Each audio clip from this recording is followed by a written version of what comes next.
Across human history, philosophers searched desperately for certainty. But one man in ancient India became dangerous for asking the opposite question. What if certainty itself is the illusion? This is void of context. Take a slow breath. In the silence of ancient India, one philosopher asked a question so dangerous that even words began to collapse beneath it. What if nothing in this world truly exists on its own? What if every object, every identity, every fear, every belief only survives because something else supports it? Kings built empires, believing they would last forever. Priests defended truths they thought could never change. Ordinary people suffered because they believed the self inside them was permanent. Then came a quiet Buddhist thinker named Nagarjuna, and with calm logic, he shattered the foundation beneath reality itself.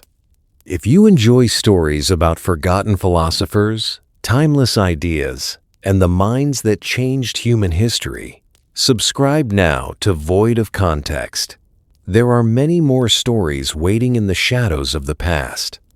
Nagarjuna was born nearly 2,000 years ago in India, during a period when Buddhism itself was beginning to transform. Very little about his early life is completely certain. That uncertainty almost feels fitting. The man who questioned fixed existence eventually became difficult for history itself to fully capture. Some traditions say he was born into a wealthy Brahmin family. Others describe him as a monk who abandoned ordinary ambitions very early in life. But nearly every story agrees on one thing.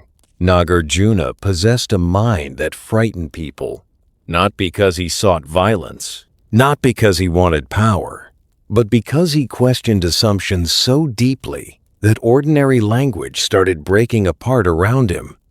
In ancient India, philosophy was not simply intellectual entertainment. Ideas shaped kingdoms. Religions shaped laws. Spiritual beliefs shaped every part of human life. To challenge reality itself was dangerous. And Nagarjuna did exactly that. At the time, many Buddhist thinkers had already begun turning the teachings of Buddha into rigid systems. They debated endlessly about the true nature of existence. Some claimed the world was ultimately made from permanent spiritual elements. Others argued that enlightenment required discovering hidden realities beneath ordinary life. But Nagarjuna believed something terrible was happening. People were becoming attached even to spiritual ideas. They were turning wisdom into another prison. So he began writing with terrifying precision. His most famous work became known as the Mulamadhyama Kakarika, the fundamental verses on the middle way. Line by line, he dismantled almost every assumption human beings depend upon. He questioned movement, time, identity, cause and effect, birth and death, even enlightenment itself. To many readers, his writings felt almost destructive. It sounded as if he was saying nothing existed at all. But Nagarjuna was not preaching emptiness in the ordinary sense. He was trying to free human beings from something deeper, the illusion of fixed existence. He argued that nothing exists independently. Everything depends on something else. A tree depends on soil. Soil depends on rain. Rain depends on clouds. Clouds depend on temperature and atmosphere. Remove enough conditions, and the tree disappears. The same is true for human identity. A person depends on memory, language, relationships, biology, society, experience. There is no isolated permanent self hiding underneath, only endless connection and change. This idea became known as Sunyata, emptiness. But emptiness did not mean the world was fake. It meant the world was relational. Nothing stands alone.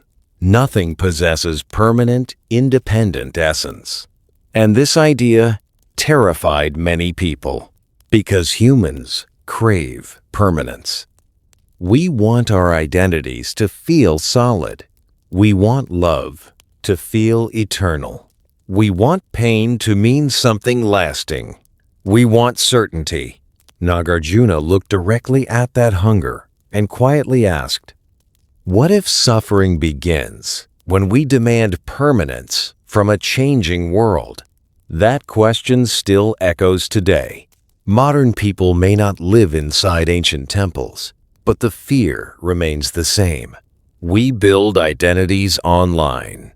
We attach ourselves to careers, politics, social status, physical appearance. We desperately try to create stable versions of ourselves. But life keeps changing.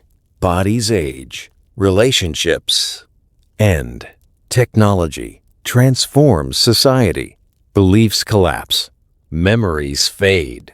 And when reality refuses to stay fixed, suffering enters quietly. Nagarjuna believed freedom begins when we stop fighting impermanence. Yet his philosophy was incredibly difficult to understand. Even many Buddhist monks struggled with it, because Nagarjuna used logic almost like a weapon. If someone argued that things truly exist permanently, he exposed contradictions. If someone argued that nothing exists whatsoever, he exposed contradictions there too. Again and again, he rejected extremes. This became known as the middle way. Neither absolute existence nor absolute non-existence.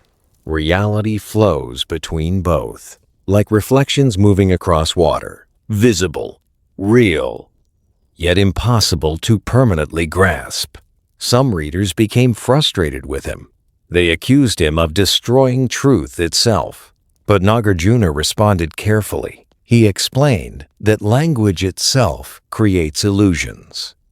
Words freeze reality into artificial categories.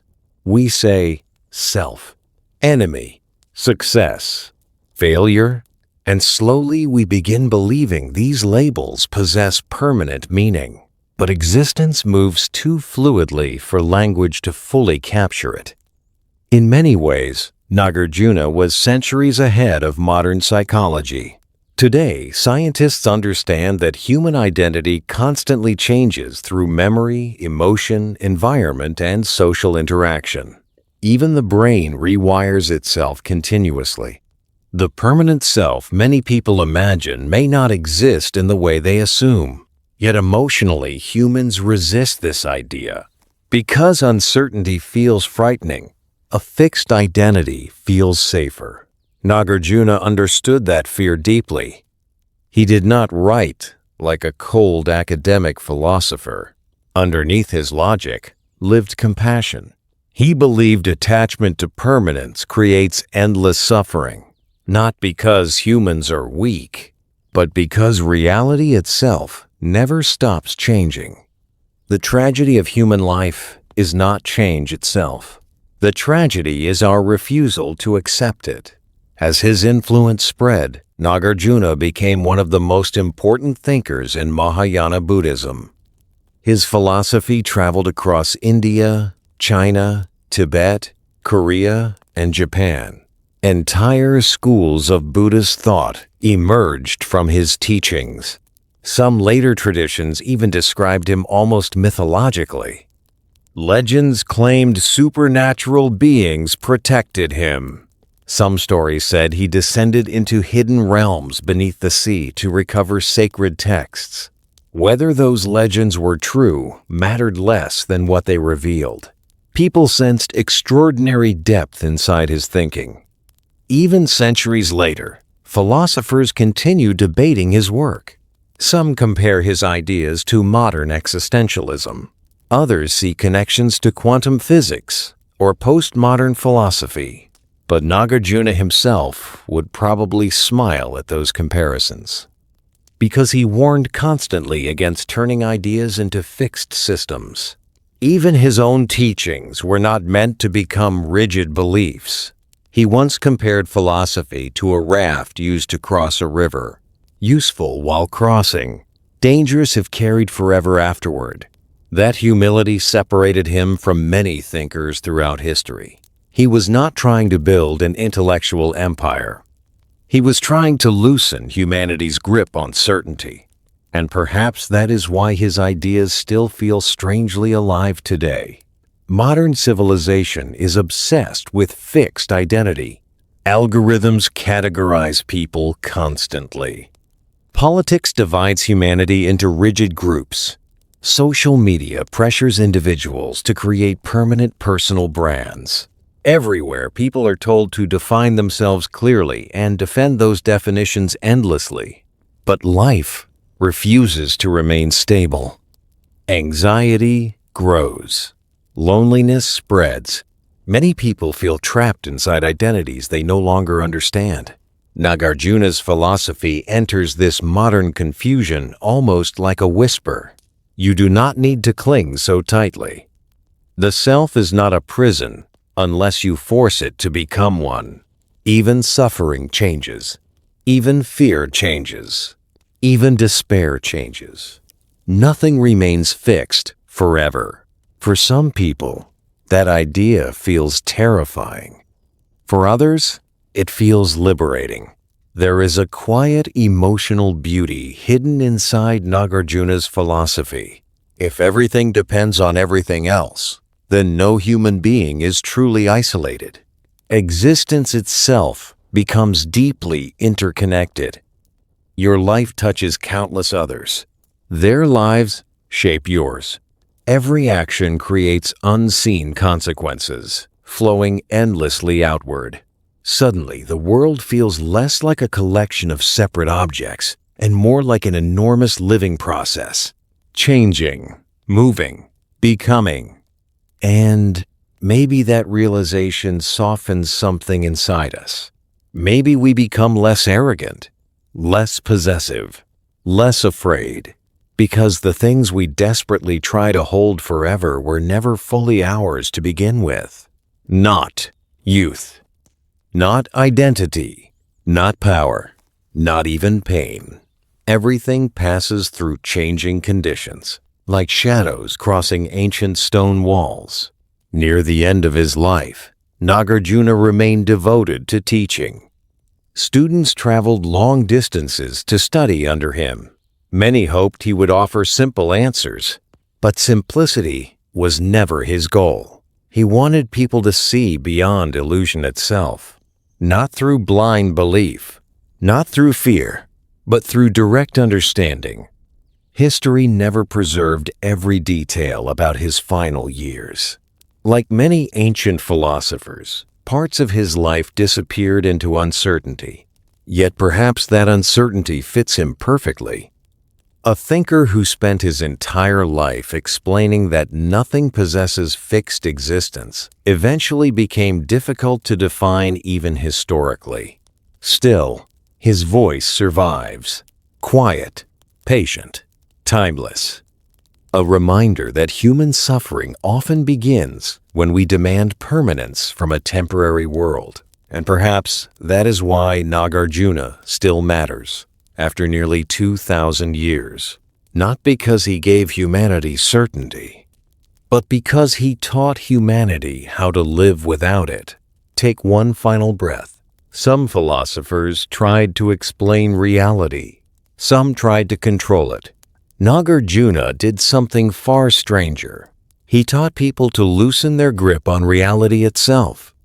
And in doing so, he may have discovered a different kind of freedom. Thank you for watching Void of Context. If this story stayed with you, leave a comment below telling us whether you believe human identity is truly permanent or only changing patterns held together by memory and experience. And next time, we journey into another forgotten life from history, a story hidden quietly beneath the dust of time.